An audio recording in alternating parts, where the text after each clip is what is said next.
Skövde, Sweden, a small town 350 kilometers from Stockholm, where you can find a very peculiar bank, JAK Bank.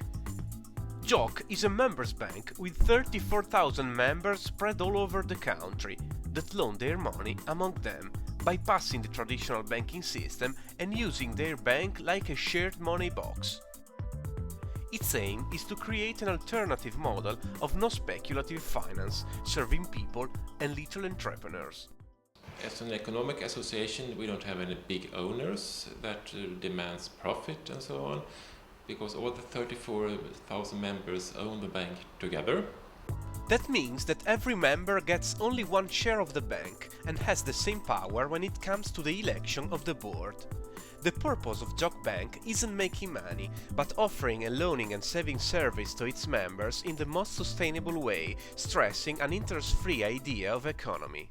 Interest transfers the money the wrong way, because people who already have a lot of money can get more money just because they owe money.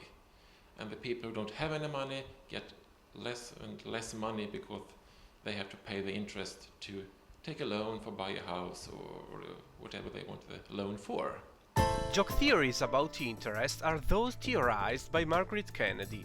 She explains what are the consequences of an interest-based economy. Most people think they pay interest only when they borrow money in the bank. And in fact, it is quite obvious that every producer of a good has to put the interest that he pays to the bank into the price. If you look at everything you need, people need to live, it's about 45% interest they pay for on average. According to Margrit Kennedy's researches, the hidden interest on what we spend for our living is roughly 45%. If you look at who profits from these interest payments and who pays, you can see, and you subdivide the German population in 10 equal parts, you can see that 80% of the people pay more interest in the prices. Those are the people who work for their money.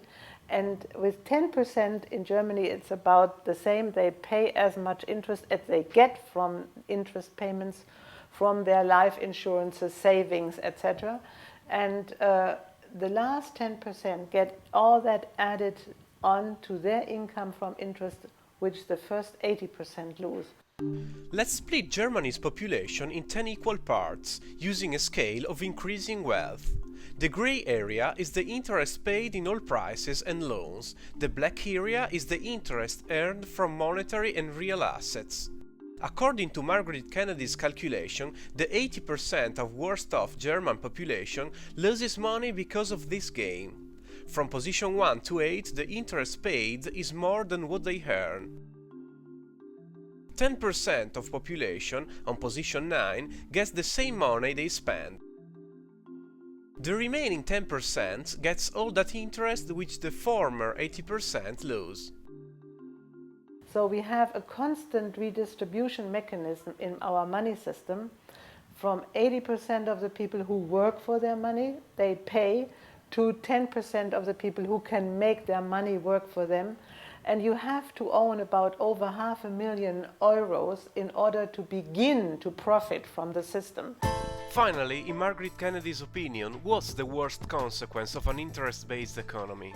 The money system we have right now grows exponentially. In nature, that is a sign of sickness. The exponential growth occurs where things are out of order or are dying. And for instance, cancer is an exponential growth. Out of one cell, you will get 2, 4, 8, 16, 32, 64, and so on. So it grows very fast. The reason why money grows exponentially is that we have one mechanism to keep money in circulation that is called interest.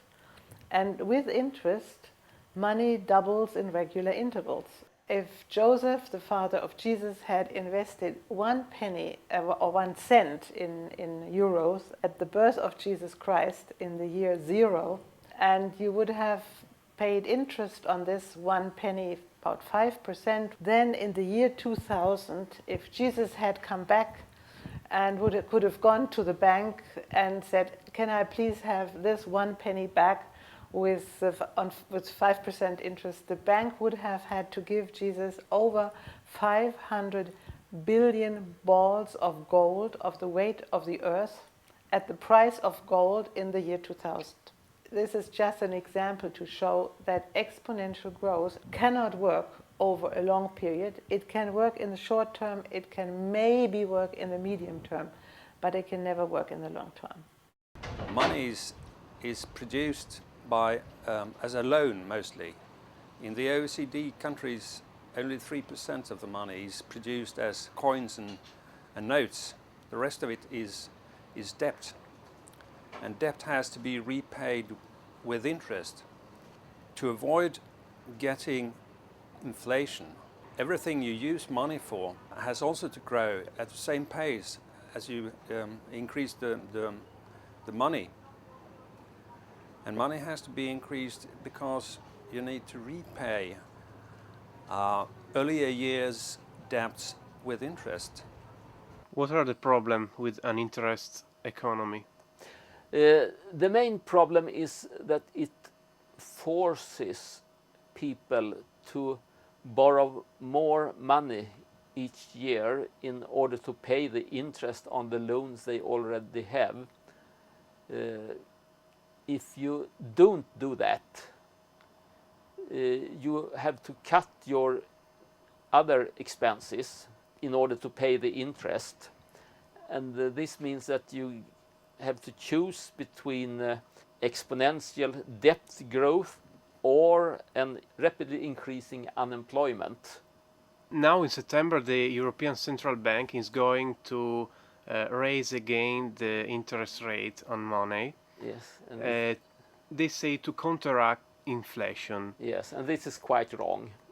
I've myself done statistical research about that in Sweden during a period of 20 years, and it very clearly shows that about 4 months after you have raised the interest, you get the top of inflation or price increase, and then after about between 8 and 9 months after a raise of interest, you get an increase in the unemployment, and this will have an impact on the prices downwards, but this downward is not so big as the initial rise of the prices. If you rise the interest by 1%, you will get an increase in inflation about 0.5%.